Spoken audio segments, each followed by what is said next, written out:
Steve Bannon, of course, is pissed off about the televised January 6 hearings. We've now had 2 of them, and man, Steve Bannon isn't happy with what he's seen so far. So, without giving anything away, here is Steve Bannon outlining his plan that he actually laid out after just the first televised hearing about what Republicans will do when they retake power, according to him, in November. Take a look. Trump won the presidency, and he is the legitimate president of the United States, and your guy's illegitimate, and the American people are awakening to that. And we don't care what you have to say, and I dare Merrick Garland to take that crap there last night and try to indict Donald J. Trump. We dare you, because we will impeach. We're winning in November, and we're going to impeach you and everybody around you. Screw the White House. We're going to impeach you and everybody in DOJ. That's right. You're just going to impeach everybody. It doesn't matter. You're in the White House, boom, you're impeached. You're in the DOJ, you're impeached. Anyone, everyone, anytime, every time, for whatever reason we can come up with, my God, you are gonna be impeached. He got really angry there, right? I mean, he said a swear. Hey, yikes, right, Steve? What's also funny about that clip, if you want to go back and rewatch it, is the fact that he has a framed quote from himself hanging up in his background. I mean, we've thought, obviously, that Donald Trump is a huge narcissist, but how big of a narcissist do you have to be to have something come out of your own mouth and be like, oh, that was good. I'm gonna write it down. I'm going to have it printed out. I'm going to have this thing made into a little plaque. I'm going to put the plaque behind me as I'm talking. Good God, Steve, you're not that important. Prior to Trump coming to office, most people in the political arena didn't even know who you were. Chill out a little bit, bud. Also, while you're chilling out, maybe you can look up how impeachment works, because I don't think you understand that either. You see, the United States Constitution does allow for impeachment of the president, the vice president, and other civil officers, it says. Now, it does not define exactly what civil officers means. So, of course, that is open to interpretation. We have seen senators in the past impeached. We have seen federal judges. We have seen presidents. But the only people that have ever been actually convicted and removed from office, for the most part, actually, I should say, are the judges, right? That's where impeachment really does kind of tend to get people.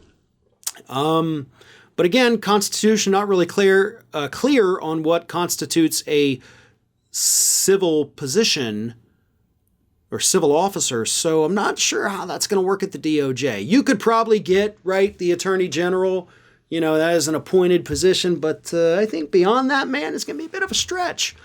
But it's going to be a bit of a stretch, to impeach Merrick Garland anyway, because there's no evidence of a crime, you numbnuts.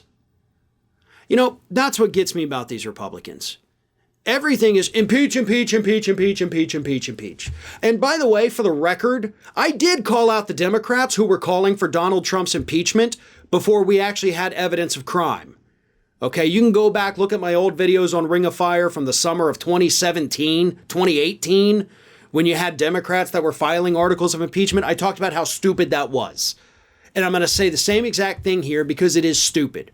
And unfortunately, I might also have to kind of quote Matt Gaetz on this, or paraphrase Matt Gaetz. We're not impeaching anybody because we're going to not use it as a tool to punish our political enemies. Matt Gaetz, of all people, came out and said that a couple months ago when responding to Marjorie Taylor Greene's claims that we're going to impeach Biden immediately. Matt Gaetz, of all people, understands that you can't just use impeachment as a retaliatory tool against the people you don't like. Because, as he said at the time, and it was actually a spot-on analysis, if you do it to them, then they're going to turn around and do it to us. And then that's going to happen again and again and back and forth until the end of time. It's stupid. Let's cut the cycle. Unless, as he says, you've got real evidence of a crime. Listen, Steve, I got no loyalty to Merrick Garland. I don't like him either. I think he's done a piss-poor job. But you're mad about something that he hasn't even done. Actually, so am I, to be honest with you. I think he should be prosecuting Trump because there's ample evidence of a crime. So says federal judges, by the way, that there's plenty of evidence of a crime. But you want to impeach him if he does go after Donald Trump with evidence. That's not a crime. Also, you're counting your chickens before they hatch, right? Because sure, Republicans are poised to take back probably the House of Representatives in November. But even if Republicans won every single seat available in the Senate, you couldn't get a conviction still. Like every seat in the Senate up for election this year, if Republicans swept them all, which is already an impossibility, but even if they did, you still wouldn't have the numbers for a conviction. So literally nothing would change. But hey, you don't have to think through your plans, right? You just say it to your brain-dead audience and they'll eat it up, because if they didn't, they wouldn't be watching Steve Bannon's podcast in the first place. Hey everyone, this is Aspen. And did you know that for the low cost of $0 per day, you can subscribe to the Fair and Balanced YouTube channel? We also encourage you to like, comment, and share, but again, click that subscribe button and help Aspen not be so grumpy.